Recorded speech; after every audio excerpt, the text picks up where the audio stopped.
కూకట్పల్లి నియోజకవర్గం Allapur division Vivekananda Nagar welfare association ఎన్నికలు August 4వ తారీఖున జరగనుండడంతో ఈ టీం నుండి బొల్లి శ్రీనివాసరావు ప్రెసిడెంట్ అభ్యర్థిగా పోటీ చేస్తున్నారు. ఎన్నికల ప్రచారంలో భాగంగా ఈరోజు ఈ టీం సభ్యులతో కలిసి ప్రతి ఇంటికి తిరుగుతూ కాలనీ ప్రెసిడెంట్గా నన్ను గెలిపిస్తే ఎంపీ, ఎమ్మెల్యే, కార్పొరేటర్ల సహకారంతో డివిజన్లోని ప్రధాన సమస్యలన్నింటినీ పరిష్కరిస్తానని, అలాగే కమిటీ హాల్ను అందుబాటులోకి తీసుకొచ్చి కాలనీలోని పేదవారు ఫంక్షన్లు చేసుకునేలా మరియు పలు కార్యక్రమాలకు వినియోగించుకునేలా చేస్తానన్నారు. కాబట్టి ఆగస్టు 4వ తారీఖున జరగనున్న ప్రెసిడెంట్ ఎన్నికల్లో బ్యాలెట్ బాక్స్లోని 2వ నెంబర్లో నా ఫోటోపై ఓటు వేసి భారీ మెజార్టీతో గెలిపించాలని ఆయన కాలనీవాసులకు విజ్ఞప్తి చేశారు. ఈ ప్రచారంలో ఈ టీం సభ్యులు పి. శ్రీనివాసరావు, జగన్నాథరావు, మధుసూదన్ రావు, రామకృష్ణ, ప్రసన్నాంజనేయులు, సత్యనారాయణ, శేషారావు తదితరులు పాల్గొన్నారు.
మీ బొల్లు శ్రీనివాసరావుని మాట్లాడుతున్నాను.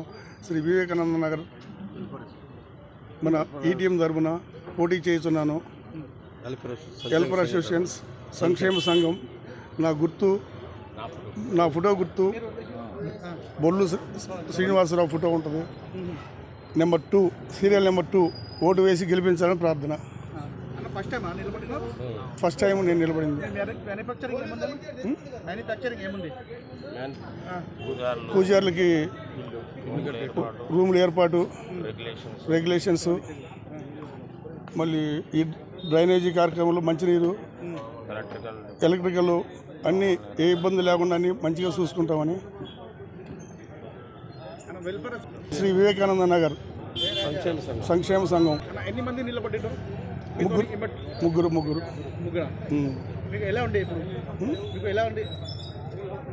చాలా బాగుంది. ఈరోజు మన శ్రీ వివేకానంద నగర్లో మన బొల్లు సీనన్న గారి ఆధ్వర్యంలో చాలా మంది వస్తున్నారు, చూస్తున్నారు. ఎంత మెజార్టీతో గెలుస్తారంటే చాలా చక్కగా మెజార్టీతో గెలుస్తారు. శ్రీ వివేకానంద నగర్లో ప్రాధాన్యత ఓట్లన్నీ మన బొల్లు సీనన్న గారికి వస్తాయి.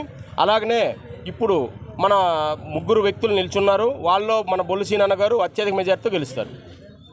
పూర్వక ధన్యవాదాలు. శ్రీ వివేకానంద నగర్ సంక్షేమ సంఘం ఆగస్టు 4వ తారీఖు జరగబోయే ఎలక్షన్లో ఈ టీం తరపు నుంచి శ్రీనివాసరావు బొల్లి గారిని నిలబెట్టాము. మరి గతంలో నేను 6 సంవత్సరాలు 3 టర్మ్స్ ప్రెసిడెంట్గా చేసి underground drainage, Manjira pipe line, CC roads, electrical poles, అందరూ సహాయ సహకారాలతో ఆలయాల నిర్మాణాలను ప్రసన్నాంజనేయ ప్రాంగణంలో మరి బ్రహ్మాండంగా చేశాము. అలా చేయనికి గల కారణం వివేకానంద నగర్ ప్రజలందరూ కూడా ఒక మంచిగా పనిచేసే ప్రెసిడెంట్ని ఎన్నుకోబట్టే 3 టర్ములు మాకు టైం ఇచ్చారు. కాబట్టి అవకాశం బ్రహ్మాండమైన అభివృద్ధి పదంలో దూసుకెళ్ళాం.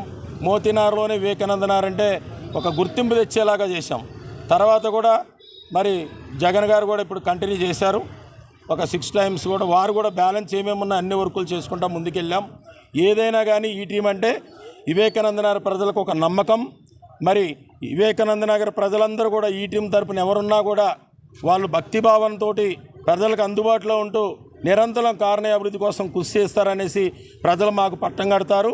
దానిలో నిమిత్తమే ఇప్పుడు ఫర్దర్గా మేము చేయబోయే కార్యక్రమాలు, ముఖ్యంగా కమ్యూనిటీ హాలు గవర్నమెంట్ ఆఫీస్ పెట్టారు, దాన్ని ఖాళీ చేపించేసి మరి ప్రజలకు అంకితం చేస్తాం. చిన్నవారు చిన్న కార్యక్రమాల పనసలు ఏమన్నా కానీ వివేకానంద నగర్ కమిటీ హాల్లో చేసుకునేలాగా మేము ప్రజలకు అందుబాటులో తీసుకొస్తాం. ముఖ్యంగా ఇంకా వివేకానంద నగర్ లిగ్రేషన్ గురించి, అలాగే మరి డ్రైనేజీ వ్యవస్థ గురించి, తర్వాత పంతులు రూముల గురించి, తర్వాత ముఖ్యంగా దోవల నివారణ గురించి, ముఖ్యంగా లా అండ్ ఆర్డర్ గురించి ఈ మధ్య అందరూ ఎవరు ఎలా వస్తున్నారో తెలియట్లా. తెల్లారుదాం 4-5ంటికి కూడా డ్రగ్స్ అవి ఇవి బాగా నడుస్తున్నాయి.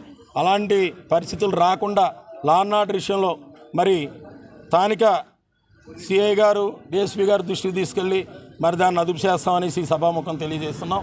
ఇంకా ముఖ్యంగా ఏ అయితే ప్రజలకు అందుబాటులో ఉన్నాయో, ఏ అయితే కార్యక్రమం చేస్తామని చెబుతున్నామో స్థానిక ఎమ్మెల్యే గారు, కార్పొరేటర్ గారు, ఎంపీ గారు సహాయ సహకారాలు తీసుకొని, ప్రజాప్రతినిధులు, అధికారులు సహాయ సహకారాలు తీసుకొని ప్రజల యొక్క అండదండలతో ప్రజల భారీ మెజార్టీతో వివేకానంద 4వ తారీఖున మరి శ్రీనివాస్ బొల్లి గారిని గెలిపిస్తున్నారు. రెండో నెంబర్పై భారీ మెజార్టీతో ఓట్లేసి భారీగా గెలిపిస్తారు. ఈ గెలిపినికి ఒక కారణం ఏంటంటే గతంలో మా ఈ టీం చేసిన అభివృద్ధి కార్యక్రమాలు కానీ, దైవ కార్యక్రమాలు కానీ ప్రజలు ఆలోచించి మరి వివేకానంద నగర్ ఒక ప్రేమాభిమానంతో ఎవరు నిలుస్తున్నా కానీ ప్రెసిడెంట్ అభ్యర్థి బ్రహ్మాండంగా అభివృద్ధి చేస్తారని ఒక నమ్మకం ఈ టీం అంటే ఒక నమ్మకం ఉంది. కాబట్టి మరి 4వ తారీఖు భారీ మెజార్టీతో బొల్లి సీనన్న గారు గెలుస్తున్నారు. 2.5 ఫీట్ లైన్లు వేయటం అయింది. మన ప్రభుత్వం ఏముందంటే ఎప్పటికప్పుడు ఈ అవసరాల కోసం వేస్తున్నారు కానీ ఫర్దర్గా ఫ్యూచర్ ఆలోచనతో పైప్ లైన్ వేసింది కాదు ఇది. అప్పుడు ఏంటంటే ఈ ఏరియా డెవలప్ లేదు కాబట్టి ఈ కాలనీ వరకు ఎండ్ అనేసి 1.5 ఫీట్ మెయిన్ లైన్ తీసుకురావడం జరిగింది.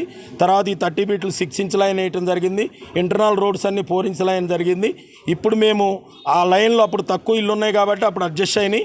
ఇప్పుడున్న పరిస్థితుల్లో కాలనీ బ్రహ్మాండంగా డెవలప్ అయింది కాబట్టి మరి ఆ లైన్లు సరిపోవట్లేదు కాబట్టి ఈ లైన్ అంత త్వరగా మేము స్థానిక ఎమ్మెల్యే గారు, కార్పొరేటర్, ఎంపీ గారి దృష్టికి తీసుకెళ్ళి, అధికారుల దృష్టికి తీసుకెళ్ళి ఈ లైన్ అంత త్వరగా ఆ పెద్ద 1.5 ఫీట్ పెద్ద లైన్ వేయించడం, ఈ 6 లైన్ కూడా 8 ఇంచెస్ లైన్ కూడా 4 ఇంచ్ తీసేసి 8 ఇంచ్ లైన్ 6 లైన్ కానీ ఏర్పాటు చేస్తామనేసి సభాముఖం తెలియదు.